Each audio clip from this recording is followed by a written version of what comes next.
I want to know what exactly is Advaita Vedanta. What is Advaita Vedanta? Ekameva Dvitiyam. There is only one. There is no two. Okay. So for that, you have to study the Gita Shastra systematically with us for the next few years, or 2 years at least. See, what it means is that, in summary, I'll tell you. But you will not understand the complete truth. To understand this, people take many janmas. Even in one janma, you have to tapas for 30-40 years to understand. But anyway, संक्षेप में बोलता हूँ, ठीक है? हिंदी में बोलना है, English में बोलना है, किसमें बोलना है? अनम्यूट कीजिए. इंग्लिश में ही बोलो, इंग्लिश में बोलो, हिंदी में, दोनों मिला के बोलता हूँ, ठीक है? देखो, the real, what you see, what all you're experiencing are actually a combination of two principles. दो तत्व के मिश्रण है. जो भी विश्व है, विश्वं दर्पण दृश्यमान नगरी तुल्यम निजांतर्गतम. Shloka says, Dakshinamurti Ashtakam says, beginning. That one is reality. It is called Shuddha Chaitanyam, pure consciousness, Sat Chit Ananda Swarupam. That is the only reality that exists. The other one is called, one is consciousness principle, one is matter principle. That matter principle is what you are all interacting, all this matter, your body, mind, intellect, thought process, matter, world, everything is matter. And Advaita Vedanta says, Vedas say, Advaita Vedanta say, the matter principle is ephemeral, seemingly real. It is called as mithya. Can you write down this word, please? If you want to ask questions, you should have pen and paper also. Likhna bhi padega. So, the ultimate truth is called Satyam. The matter principle, or what is being felt by your 5 sense organs and what your mind is trying to go through as thought process, is called Mithya. So, Advaita Vedanta, Advaita Tattvam can be summarized in one sentence for you. Sanskrit, Hindi, तो पता है तो ये लीजिए आप. ब्रह्म सत्यम जगन मिथ्या जीवो ब्रह्मैव नापरः. ब्रह्म सत्यम, ब्रह्मैव सत्यम you should say. So ब्रह्मैव सत्यम, only Brahman is the reality. Jagan mithya, the jagat is only mithya. Jivaha brahmaeva naaparaha. Your true nature also is Brahma Tattvam. You are also of supreme reality. Shunvantu Vishwe Amritasya Putraha. Mantra says, so that reality to understand is why we are born. हमारा जन्म इसलिए ही है. तो आपको patiently पढ़ना है. पढ़ के ही, only by knowledge you will get this understanding. No other way it is possible. Did you get the answer, Vivek Chobe? Can you repeat whatever you understood?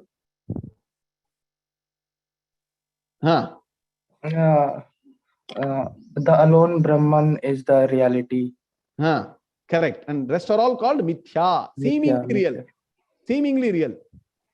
So in a theater, when you go to a theater, आप picture जाते हैं, picture में जाके picture देखते हैं, film देखते हैं कि नहीं? कभी कभार, एक बार देखा है कि नहीं? At least once you have seen, no? Theater में what is the reality? Theater में reality क्या है? Screen ही reality है ना?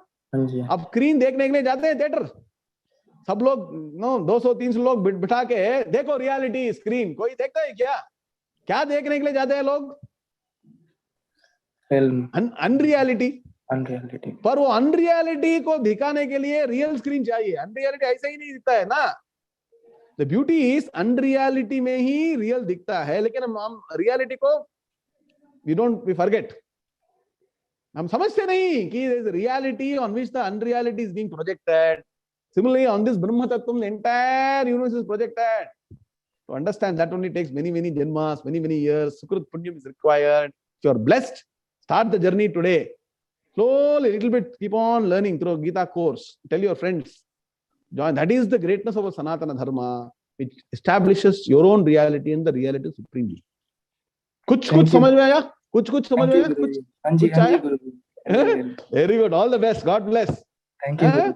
गंगा माता को हमारा प्रणाम दीजिए, हाँ, काशी विश्वनाथ अन्नपूर्णेश्वरी सबको हमारा प्रणाम यहाँ से, हाँ, हरि ओम, हर हर महादेव। हर हर Mahadev, very good, very nice. So in the Dhyana Sloka 9, Namaste Guruji. So அதுல வந்து தேவ இந்திரா வருணா இதெல்லாம் சொல்றபோது ருத்ரா மென்ஷன் பண்றா. நீங்க வந்து அது பரமேஸ்வரா இல்லன்னு சொன்னீங்கப்ப. ஆமா. ஏதாவது ஒரு காரணம் இருக்கா அந்த ருத்ரா மென்ஷன் பண்றதுக்கு? Very good question. Very good question. Intelligent question.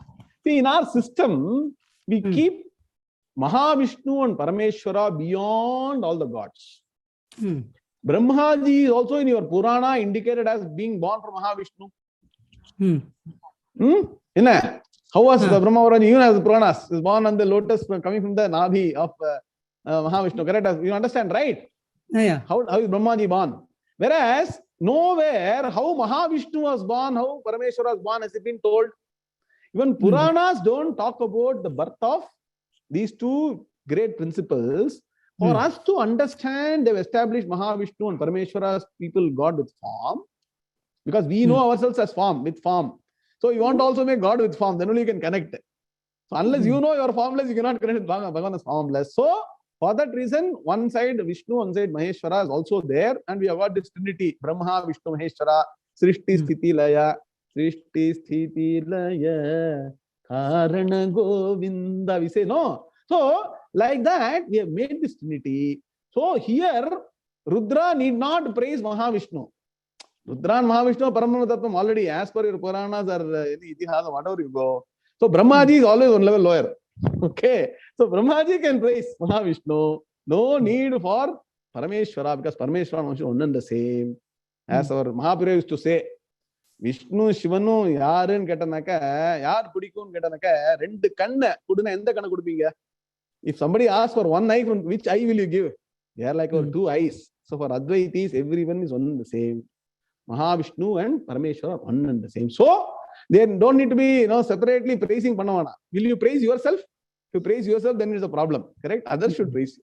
So they are one principle. So here Rudra doesn't mean Maheshwara. Purujada? Clear? Very good. Thanks for the question. Hari Om. இன்னைக்கு நீங்க சொன்ன ஞானம் மூலியமா தான் நம்ம பரபிரம்மனை அடைய முடியும்ட்டு. ஆமா ஆமா. கலியுகத்துல பக்தி மார்க்கம் தான் பெரியவாள்லாம் சொல்லியிருக்கா. சோ அதுல எனக்கு ஸ்லைட்டா டவுட் இருந்தது, எதை ஃபாலோ பண்ணணும்? Very good, very good. பக்தி மார்க்கம்னா என்னன்னே தெரியாது பக்தி மார்க்கம் பண்ணிட்டு இருக்காங்க, அதான் பெரிய ப்ராப்ளம். ஓகே. சோ என்ன சொல்றாங்கனாக்க, ஒரு ஸ்லோகம் சொல்றேன், எனக்கு தெரிஞ்சுக்கோங்க. கலோ கல்மஷ சித்தானாம் பாபத்ரவ்யோபஜீவினாம் விதிக்ரியா விஹீனானாம் கதிர் கோவிந்த கீர்த்தனம். See, what happens is, when people don't even practice basic things. Suresh, where are you from? What is the location? I am in Dearborn, Michigan. Michigan, okay, very good. The automotive industry is there, right? Ford Motor. Ford Motor, very good. So now, you see, people are not doing basic things. They have forgotten basic things. So at least start somewhere. Start with Nama Sankirtanam. Okay. And that is being popularized as Bhakti Margam. Please understand, as a student of Bhagavad Gita, Bhakti is not a practice standalone in itself. Point one. Please write down notes. You should write notes, then you'll understand. Okay. Bhakti is an attitude one should have in all aspects of life. Because these people don't even explain to you. You all only fanatically you follow without even understanding what you're doing. That's what I keep saying. When it comes to religion and spirituality, people suffer from two things. It's a bit strong, you have to take it. Selective amnesia, okay, and intellectual bankruptcy. So we don't want to ask question, what is this? Actually, I'm very happy you asked the question. Ask questions, you'll get the answers. See, our Shastras say, Matru Devo Bhava, Pitru Devo Bhava, Acharya Devo Bhava, Atithi Devo Bhava. It's an attitude. It's a bhakti to your Mata, to your Pita, to your Guru, to your, that is bhakti. Bhakti is an attitude. It starts from morning when you worship your mother, father. It's an attitude. Okay? Then next bhakti is to Guru and Shastram, Shastra Bhakti. The Shastra Bhakti is that it is an elevated, text of knowledge which is going to take me to the highest. That bhavana is called bhakti. That when that bhavana becomes limited to only doing nama sankirtanam and dancing or whatever, that's what is so-called bhakti. That is very popular because we don't even question what is bhakti. Right. Are you getting the point? Yes, Bhakti is an attitude that should be there for more. When you're doing Sandhya Vandanam, bhakti should be there. In chanting, bhakti should be there. When you're doing dhyanam, bhakti should be there. Reading Shastra, bhakti should be there. Studying from Guru bhakti should be there. Going to Acharya and worshipping very well, Acharya bhakti should be there. Tirtha Yatra, doing Tirtha Yatra, bhakti should be there. So bhakti is an attitude. It is not a practice stand alone in itself. And when you start having bhakti to all these things, then you will realize that only by jnana devata kaivallam you understand. Then you have to sit down and study. Without study, nothing is going to happen. By jumping, you can be jumping, that is fine. But after that, you will know that only by sitting, that you understand. So tell me, sir, do you understand? I want it in your words. Yes, I understood the basic difference between devotion and knowledge. So knowledge can be attained. No, devotion not difference. Devotion is a means, is something to be there everywhere. Okay. Devotion is a means. Devotion is not an end in itself. Okay, good point. I put it differently. Devotion is not an end in itself. Devotion is a means culminating in knowledge. Okay. And that knowledge will become experiential. Avagamyate, it will become experiential. Okay, clear? Clear, sir, clear. So what does it mean? You start. That doesn't mean you should not do Nama Sankirtanam. Do Nama Sankirtanam, do Bhajana, do Stotra, everything you do. Slowly the mind will mature. It will make your mind calm. To sit, study Shastra, it becomes calm mind. Mind itself is not calm. To calm the mind, all this you do. In this life, only I'll do calming the mind means fine. Better luck next Janma. Hopefully next Janma will start studying Bhagavad Gita. Okay? So it's up to you. It's all in you to see how you want to utilize your time. Okay? So basically for people who don't do anything only they say that, but don't think that is the end in all. This is a beginning step. My Guruji used to say it's all LKG Pata. In Kannada used to say, means what? LKG, UKG, first standard class, if you want to be there, because some students say, no, I like the miss in my first standard, so I'll remain in first standard itself. I don't want to go to second standard. So like that, if you like the miss, then you will miss the bus of the next class and the life also. So please, move ahead. Human beings are given intellect. Greatest gift of God. Utilize it. Know the reality. Like the good boy asked from Kashi, what is Ekam IST? That inquiry should happen. When will you inquire? Kastvam koham kutayayatah? 𝐂𝐸𝐮𝐫𝐭𝐚𝐬𝐿 all that question you should ask. Okay, clear? Is the concept of reincarnation just a theory or an imagination, or is it a fact? 200% fact. And how do I believe it? Okay, very good. Excellent question. So, for example, if you know that in any hospital or any place where children are born, at any point in time, how many children are born? Statistics say thousands, right? At any point in time. Okay? So many children are born the same moment, same second. Okay? Is the starting condition the same for everybody? Even in the birth of a child, I'm talking only child. I'm not even talking about other jiva rashis like animals and other things, right? Only child. Human birth you take. A child could be born rich family, poor family. Even rich family with some kind of challenges, also everything working fine. Poor family can be healthy, then there will be unhealthy, healthy, rich, poor. Father, parents having different kinds of environment, the house environment different, the society is different, right? The very fact, the starting condition, and there is nothing that the kid has done so far. If you believe in Newton's third law, every action has got an equal and opposite reaction. Unless the kid has done something, an action, it cannot be the reaction to what the kid did in this life. It is just born. Correct? Right at the time of birth, there are certain things that are not the same for everybody. Correct? Yes or no, madam? Correct, no? Yes. That means what? What then defines that child should be born in that place, those parents in that manner, in that shape and form, and in that kind of, whatever, can be everything can be pakka, something or not pakka to begin with, something takes shape over a period of time. I will not go into details. You know, right? How so many things happen. They talk about, what is that? ADHD, some syndrome, they say, no, all those, many things are happening to children, correct? Correct? So this should set a thought process in you. Why is this happening?